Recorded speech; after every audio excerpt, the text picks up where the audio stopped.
Hey everybody, Average Picker here. So I thought we would take a look at some picks from Lock Tools that I had ordered. And I don't have a whole lot of them. I ordered about 8 in 2 kind of individual batches. I don't know much about the company. I don't know how big it is or anything. I will say these ship about as no frills as possible. They pretty much just came in a little plastic bag. They weren't labeled or anything. In some cases, I have gotten confused on which one is which. That's okay.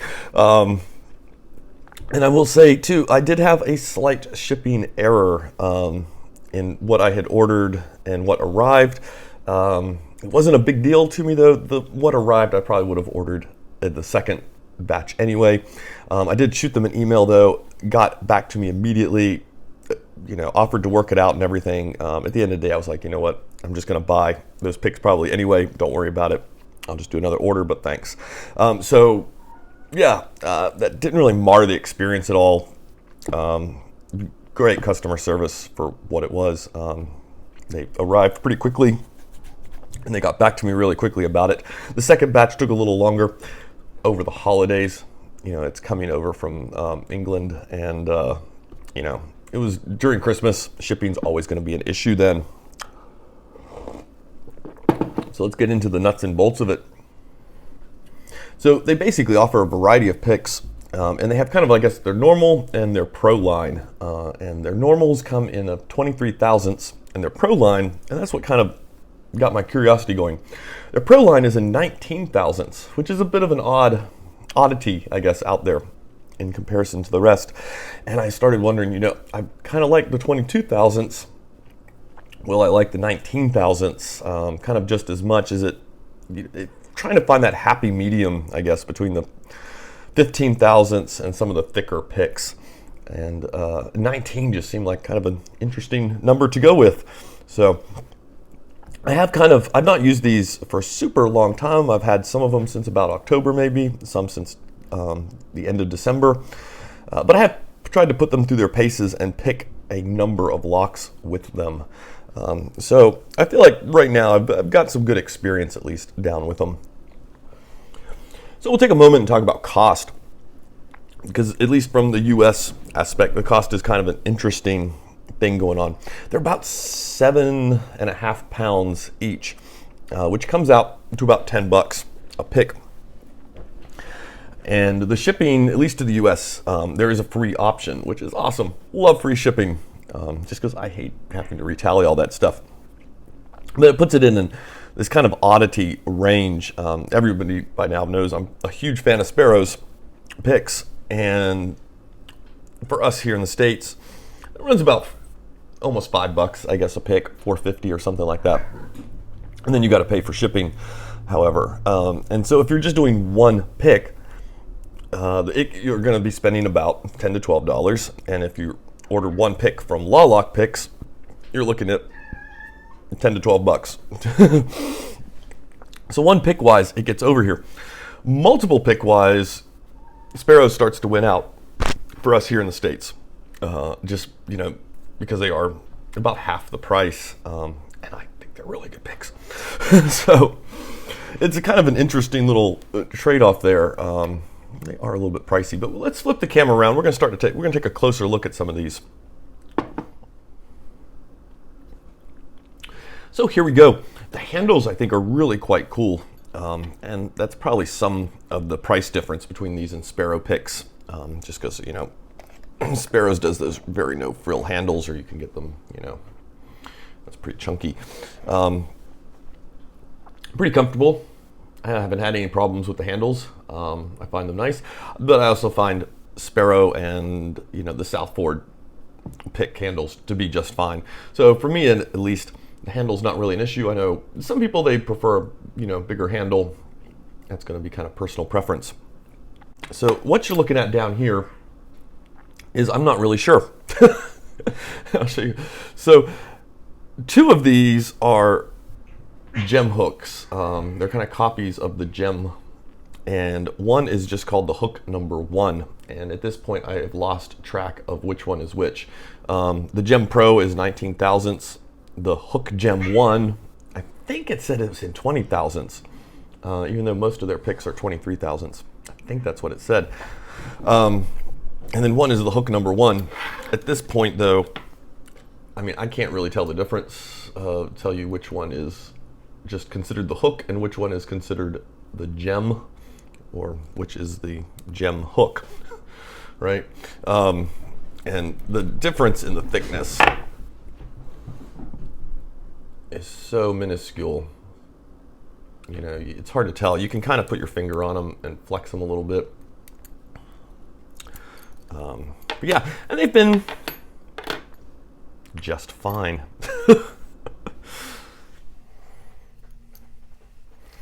So this is their offset hybrid, and I ordered, this is the one actually I screwed up. It came instead of one of the gems that I had ordered. However, I would have ordered one of these anyway, and just because I like offset hybrids.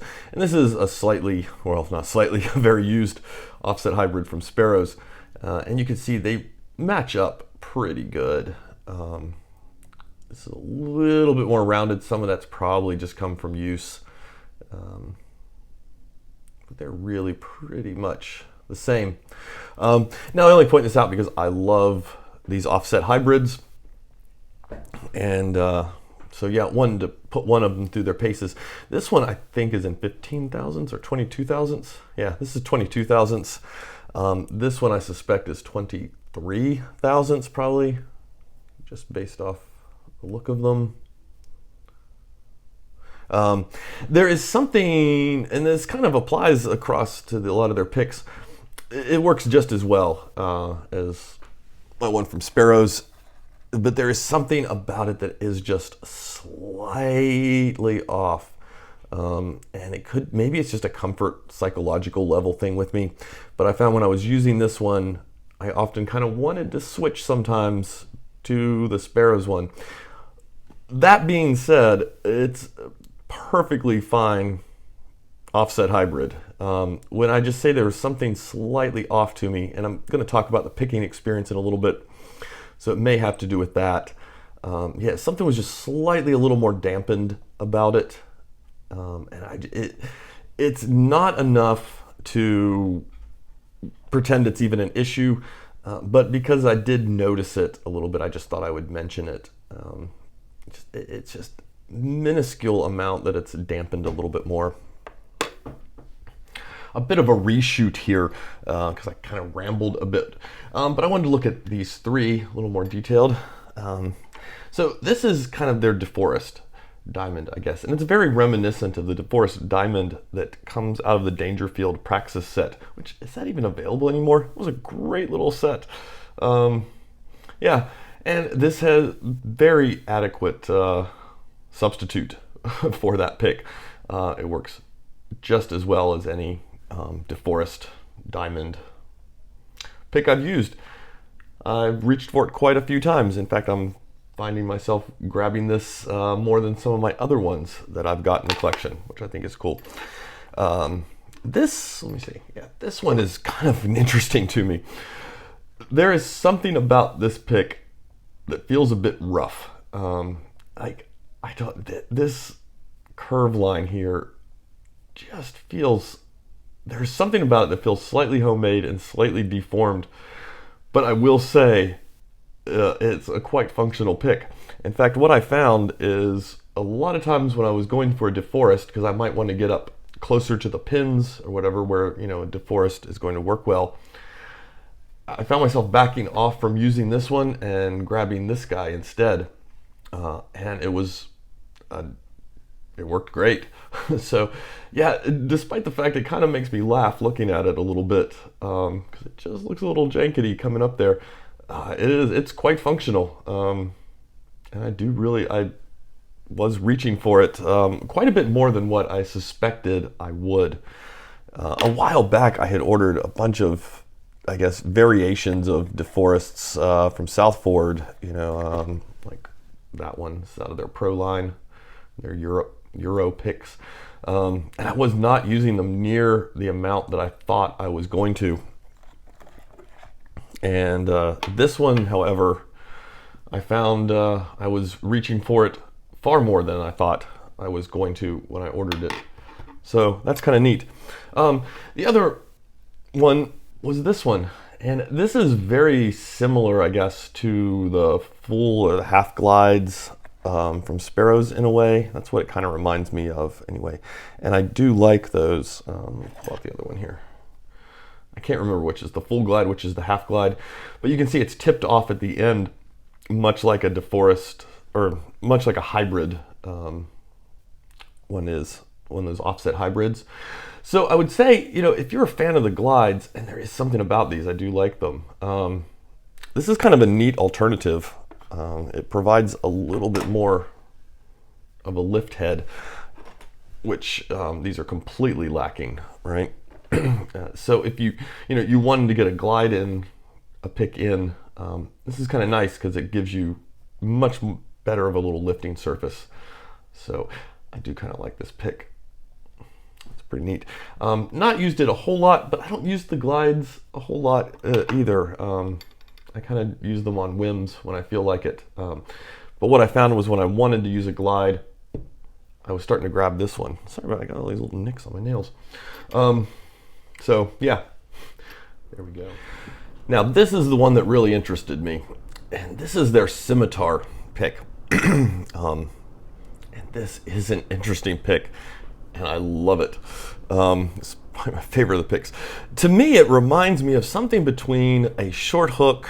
Can I grab it? Do I have a short hook easily available? It reminds me of something between a short hook and a Tron. And everybody knows that the Tron is one of my favorite go-to picks. I mean, it does sit a little different. The curve is actually very similar, but because it's divoted in here, it looks a little more extreme, and it does have a little bit more of a turn up on it, than the Tron does.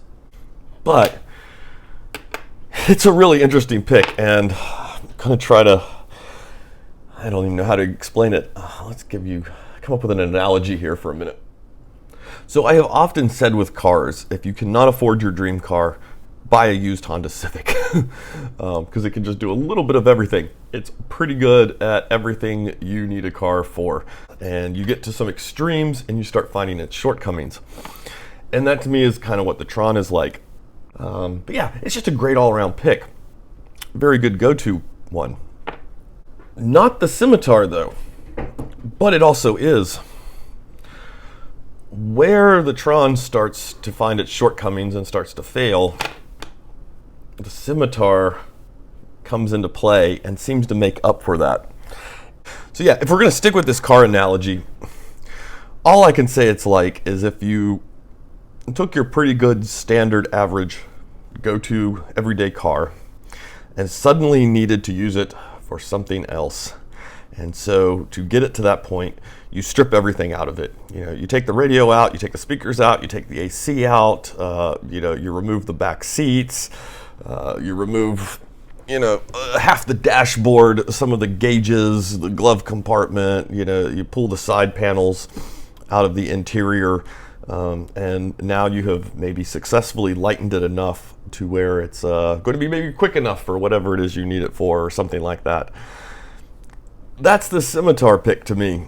It is the Tron stripped down to the point that it's no longer a go-to everyday pick, but it's really good now at what it's doing, but it still retains that everyday go-to pickness. And I know that's a horrible way to describe it, but I am loving this pick.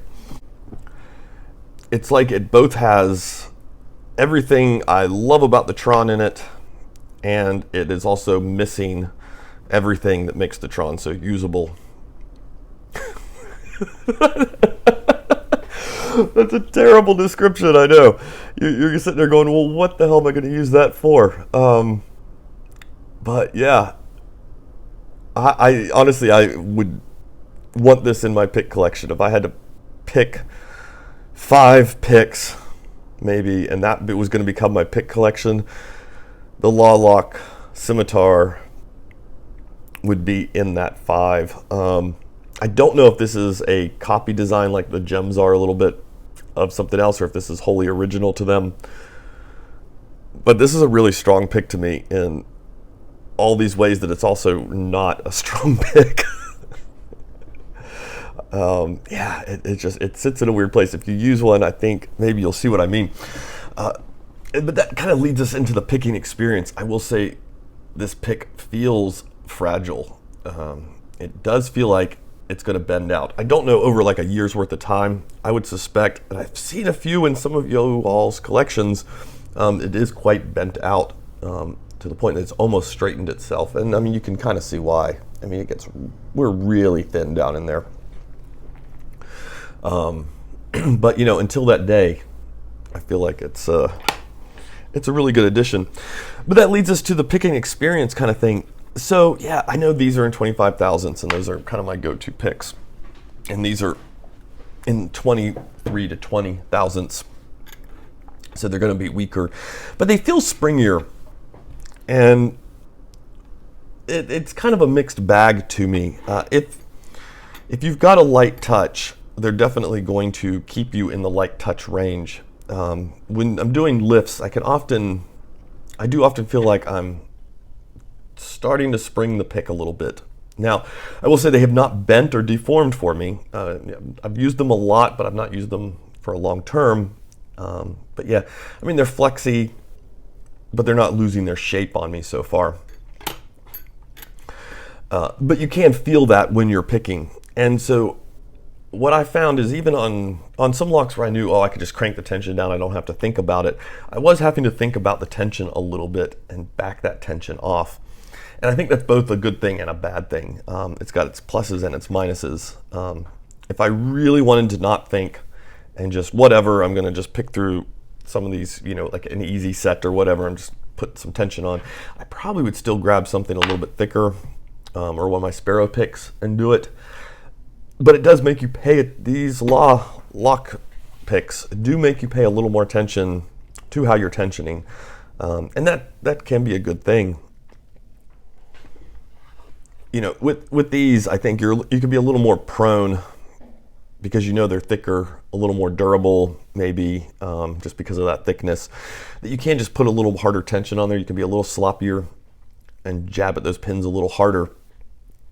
And yeah, it'll open it, but in the long run, the habit there that starts to form might be detrimental habit, if that makes any sense at all. Where the lock tools, they've made me pay more attention to what I'm doing. And they've gotten through just as good and just fine, but I'm finding that I've just got to put a little more thought into it, and you can feel that flex on the spring. I can be a little more prone to overlifting with the thicker, you know, the 25,000 Sparrows picks, just because you have that strength there, and you can feel that strength there, and it can, you know, you can go, well, you know what, I'm just going to power through this one and see what happens. Where with these, you start to get this earlier warning that says, you know what, maybe you shouldn't be just trying to power through this. Maybe you should just be a little more careful. And like I said, that warning can work both ways for you. It can work good, it can work bad. You know, I found where I'm on some locks where I was a little prone to overlifting some of the pins with the Sparrows. That wasn't there when using these. I was able just to hit them. That also puts it into talk about feedback a little bit. There's something, and I don't know if it's in these handles or what it is, I was finding there's something a little bit dampening compared to some of the other picks I've used as far as the feedback goes. It's not much. It's not much at all, and it's not enough to turn me off to the picks. I only mention it because I did sort of notice it, but again, it's almost negligible. But there's something in there that's occurring with the pick. It's just the feedback is slightly dampened compared to other stuff I've used. But not enough, again, not enough to make me not say they're fine, you know? It's not like that. So now that I've reached the end of my mocha, where does that leave us? if you live in the States, I still think, unless you just like to collect picks, and I know a lot of us do, but if you live in the States and you're trying to be cost effective and all that stuff, I think you're still better off going with sparrows. I mean, they are about half the cost, even though you have to pay for shipping. In the end, if you're ordering more than one, it works out in your favor. And you probably are not going to have to wait as long. Even though these came quickly, they came quickly in relation to other things I've had shipped from England. But they do an awesome job, and I think it's awesome that they offer free shipping to the U.S. For us. That's great. But it muddles that choice a little bit. And at the end of the day, if you're really looking at saving every dollar, I think you're still better off going with the sparrows. That being said, the Scimitar is just a stupidly neat pick that is hard to describe. And I would gladly have one of these in my collection all day long. Loving that little guy. So we're going to reshoot here and try to describe the picking experience without rambling too much. Yeah, it's good. That's the general of it. I probably mentioned already in this video, it is a little bit subdued from some other picks I've used, from like sparrows and South Ford and things like that.